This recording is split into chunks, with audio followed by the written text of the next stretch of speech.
I talk about resilience often, right? Because I don't know that you can synthetically create, you can come up with a case study. I mean, you can get tastes of it, right? But I don't think you understand it unless you've been through some trials and tribulations, right? So the downfall of that, I wish I would have realized this much earlier, is that resilience can also on the spectrum become hard-headedness, stubborn, unwilling to listen, to not be flexible. And so you have to really, have not only mentors, I think is extremely important. You have to have other sources beyond just the professional environment that you're in that will give you different perspectives. I would compare it to like driving on the road. Sometimes, there are road signs that are helpful to give you, this is coming. Sometimes there are billboards that are just distracting information.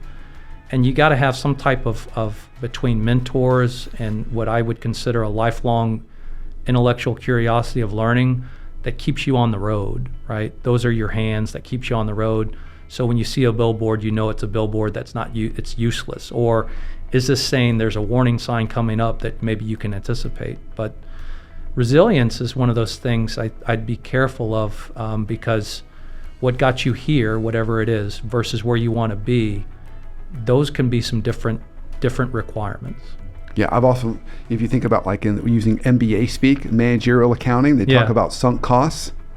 It's like I'm already in this for $1 million. I might as well keep on staying in it, or I don't want to give up or feel like I'm giving up. So it's kind of learning when and how to pivot, and the right timing of that. Yeah, sometimes it's there's a fine line between pivot and recalibration and just re-engineering, right? Sometimes you have to kind of know, and I think to have range, and again, the more experience you have, I think I'm a big fan of reading, because when I say smart people, you read. Authors usually reference other authors, so you could say it's an endless opportunity to constantly learn from where other smart people respect other smart people. And I'm not saying they're shilling like in the back cover of somebody that's promoting a book, but somebody they actually reference as a source.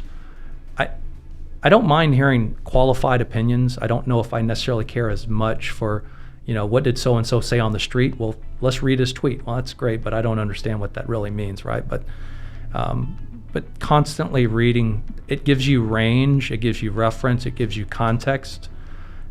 So I just think that's important because how do you know when to pull back? I mean, there are life circumstances, right, that can put your life in jeopardy with, when I say professional jeopardy, personal jeopardy if you're not paying attention. Yeah. But you can't let life be the only teacher. You have to be very careful of trying to learn through other people's experience rather than saying the school of hard knocks is the only place I'm going to graduate from. Yeah, that's so well said.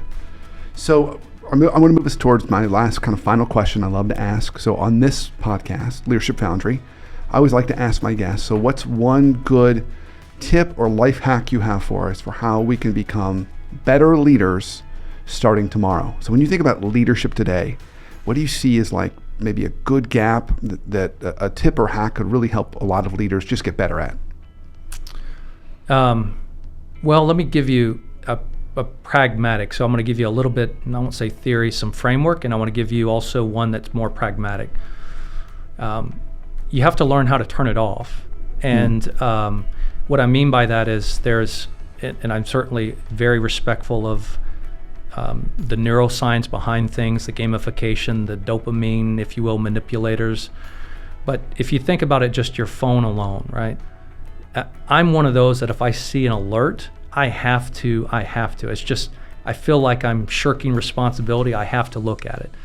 But if you're constantly reading emails all the time and turning the indicator off, and so the end answer is turn the indications off on your phone, on sometimes either by timing on text or just Outlook alone. Try the Outlook experiment alone, because then you're not drawn to pick up your phone. Then you're not drawn to read an email maybe late at night and respond, that it starts to become, you're encouraging others to probably not rest like they should. And you're thinking of something like speed doesn't always mean the best answer. So sometimes you just have to step away from it, from the problem in itself. So I would suggest that people consider turning off their Outlook indicators that show however many emails they've received, because it's still going to be there. You can still take that action. You just don't have that visual indication, and maybe it creates a little bit less anxiety. Maybe it gives you a little bit more mental faculty to have focus and being in the moment of the conversation that you're in rather than already moving on to something else. The other part that I would say is a little bit of framework is, there's this, the reference to the 40-hour work week, and I know people are talking about it shortening here or there, but I don't really believe we've ever had an effective, unless, depending on the industry, you've ever had an effective 40-hour work week to begin with. Mm-hmm. And I think if you can really focus on understanding that you really only have maybe 3.5 effective days of getting work done, not 5, because anybody that's setting an appointment at Friday at 4 o'clock, you might get acceptance, but you're not getting very far, just generally speaking, because people are on fumes at that point. They've already checked out a little bit mentally. You're occupying space on somebody's calendar. You feel like maybe you're accomplishing something, but you're not as efficient as maybe you think you are. Yeah. So I would look at, again, trying to front load, and again, this is framework. Everybody has to test it out according to their industry. Look at Monday afternoon till about Thursday at noon as being your front loaded of everything that you wanted to accomplish in that week. Try to do it within that time frame.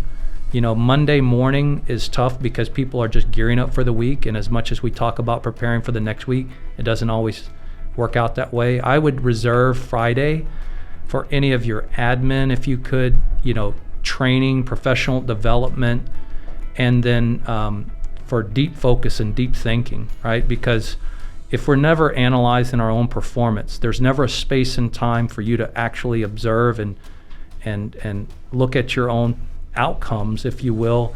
How do you get better? It's almost like you're treading water and expecting to go in a different direction. So there's 2 that I'd recommend. I love how they're paired together too. You've got one that's about setting boundaries so you can properly refocus, maybe even do some deep thinking, but also just not be completely inundated constantly with noise and creating unnecessary pace.